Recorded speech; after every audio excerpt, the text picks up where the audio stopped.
Shalom Bapak Ibu, Saudara-saudari yang dikasihi Tuhan. Salam jumpa kembali, salam damai sejahtera untuk kita semua.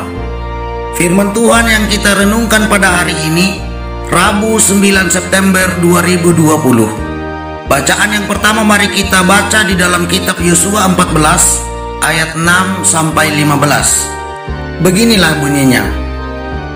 Bani Yehuda datang menghadap Yosua di Gilgal. Pada waktu itu berkatalah Kaleb bin Yefune orang Kenas itu kepadanya, "Engkau tahu firman yang diucapkan Tuhan kepada Musa abdi Allah itu tentang aku dan tentang engkau di Kades Barnea. Aku berumur 40 tahun ketika aku disuruh Musa hamba Tuhan itu dari Kades Barnea untuk mengintai negeri ini. Dan aku pulang membawa kabar kepadanya yang sejujur-jujurnya. Sedang saudara-saudaraku yang bersama-sama pergi ke sana dengan aku membuat tawar hati bangsa itu. Aku tetap mengikut Tuhan Allahku dengan sepenuh hati. Pada waktu itu Musa bersumpah katanya, sesungguhnya tanah yang diinjak oleh kakimu itu akan menjadi milik pusakamu dan anak-anakmu sampai selama-lamanya. Sebab engkau telah mengikuti Tuhan Allahku dengan sepenuh hati. Jadi sekarang sesungguhnya Tuhan telah memelihara hidupku seperti yang dijanjikannya. Kini sudah 45 tahun lamanya sejak diucapkan Tuhan firman itu kepada Musa. Dan selama itu orang Israel mengembara di padang gurun. Jadi sekarang telah berumur 85 tahun aku hari ini. Pada waktu ini aku masih sama kuat seperti pada waktu aku disuruh Musa. Seperti kekuatanku pada waktu itu, demikianlah kekuatanku sekarang untuk berperang dan untuk keluar masuk. Oleh sebab itu, berikanlah kepadaku pegunungan yang dijanjikan Tuhan pada waktu itu. Sebab engkau sendiri mendengar pada waktu itu bahwa di sana ada orang Enak dengan kota-kota yang besar dan berkubu. Mungkin Tuhan menyertai aku sehingga aku menghalau mereka seperti yang difirmankan Tuhan." Lalu Yosua memberkati Kaleb bin Yefune dan diberikannya Hebron kepadanya menjadi milik pusakanya. Itulah sebabnya Hebron menjadi milik pusaka Kaleb bin Yefune orang Kenas itu sampai sekarang ini, karena ia tetap mengikut Tuhan Allah Israel dengan sepenuh hati. Nama Hebron dahulu ialah Kiryat Arba. Arba ialah orang yang paling besar di antara orang Enak. Dan amanlah negeri itu berhenti berperang. Bacaan yang kedua mari kita baca di dalam kitab Matius 12 ayat 1 sampai 15a. Beginilah bunyinya. Pada waktu itu, pada hari Sabat, Yesus berjalan di ladang gandum. Karena lapar, murid-muridnya memetik bulir gandum dan memakannya. Melihat itu, berkatalah orang-orang Farisi kepadanya, "Lihatlah, murid-muridmu berbuat sesuatu yang tidak diperbolehkan pada hari Sabat." Tetapi jawab Yesus kepada mereka, "Tidakkah kamu baca apa yang dilakukan Daud ketika ia dan mereka yang mengikutinya lapar? Bagaimana ia masuk ke dalam rumah Allah dan bagaimana mereka makan roti sajian yang tidak boleh dimakan, baik olehnya maupun oleh mereka yang mengikutinya, kecuali oleh imam-imam? Atau tidakkah kamu baca dalam kitab Taurat bahwa pada hari-hari Sabat imam-imam melanggar hukum Sabat di dalam bait Allah, namun tidak bersalah? Jika memang kamu mengerti maksud firman ini, yang kukehendaki ialah belas kasihan dan bukan persembahan, tentu kamu tidak menghukum orang yang tidak bersalah.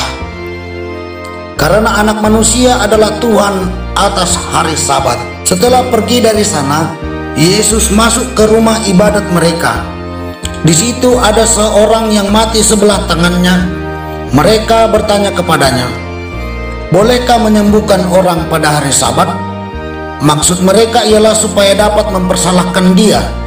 Tetapi Yesus berkata kepada mereka, "Jika seorang dari antara kamu mempunyai seekor domba dan domba itu terjatuh ke dalam lubang pada hari Sabat, tidakkah ia akan menangkapnya dan mengeluarkannya? Bukankah manusia jauh lebih berharga daripada domba? Karena itu boleh berbuat baik pada hari Sabat." Lalu kata Yesus kepada orang itu, "Ulurkanlah tanganmu." Dan ia mengulurkannya, maka pulihlah tangannya itu dan menjadi sehat seperti tangannya yang lain. Lalu keluarlah orang-orang Farisi itu dan bersekongkol untuk membunuh dia. Tetapi Yesus mengetahui maksud mereka, lalu menyingkir dari sana. Bapak, Ibu, saudara-saudari yang dikasihi Tuhan, tema firman Tuhan untuk kita pada hari ini adalah setia kepada Tuhan dan mengasihi sesama. Bapak, Ibu, saudara-saudari yang dikasihi Tuhan, dari bacaan yang pertama yang telah kita baca tadi, kita melihat bahwa Tuhan menyertai dan memenangkan setiap orang yang mengikut Tuhan dengan sepenuh hati. Itulah kesaksian yang diucapkan Kaleb bin Yefune, orang Kenas, ketika ia berhadapan dengan orang Enak. Ia dapat menghalau mereka sebab Tuhan menyertai dia. Penyertaan Tuhan benar-benar nyata atas dirinya, sehingga kesetiaannya kepada Tuhan pun tetap ia pertahankan sampai ia berumur 85 tahun. Sikapnya yang lemah lembut menjadi salah satu bukti dan buah dari kesetiaannya kepada Tuhan. Ketika selama 45 tahun ia belum menerima pembagian tanah seperti yang telah dijanjikan Tuhan melalui Nabi Musa, ia menemui Nabi Yosua di Gilgal dan membicarakannya dengan baik, bukan dengan kemarahan. Sehingga Nabi Yosua pun memenuhi apa yang diinginkannya sesuai dengan yang dijanjikan Tuhan kepadanya. Bapak, Ibu, saudara-saudari yang dikasihi Tuhan, dari bacaan yang kedua yang telah kita baca tadi, kita melihat bahwa Tuhan Yesus menghendaki tiap-tiap orang untuk berbelas kasih kepada sesamanya. Apabila ada orang yang melakukan perbuatan yang tidak sesuai dengan firman Tuhan, sebaiknya disikapi berdasarkan belas kasih dengan cara menegur dan mengajarinya, bukan langsung mencemooh, menghakimi, dan menghukumnya. Inilah yang dimaksud Tuhan Yesus ketika orang-orang Farisi mengkritik perbuatan murid-murid yang memetik dan memakan bulir gandum pada hari Sabat. Orang-orang Farisi langsung menilai mereka sudah melakukan pelanggaran terhadap firman Tuhan, padahal para murid memetik bulir gandum untuk dimakan karena mereka lapar, bukan bekerja seperti hari biasa untuk memperoleh penghasilan. Perkara sepele, tapi dibesar-besarkan orang Farisi.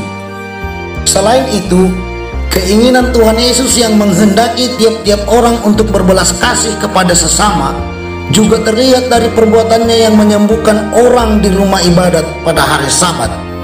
Perbuatan ini menunjukkan bahwa Tuhan berbelas kasih kepada setiap orang yang datang kepadanya.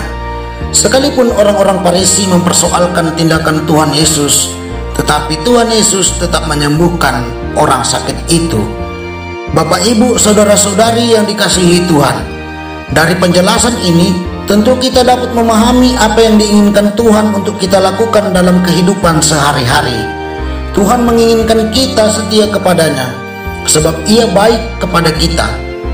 Hendaknya kesetiaan kita terlihat jelas melalui sikap kita yang selalu berbelas kasih kepada sesama kita. Tuhanlah yang menjadi hakim di antara kita. Sementara kita, marilah kita melakukan yang baik bagi Tuhan dan sesama kita. Dengan demikian, penyertaan Tuhan tidak akan berkesudahan dan penyertaannya akan memenangkan kita. Amin.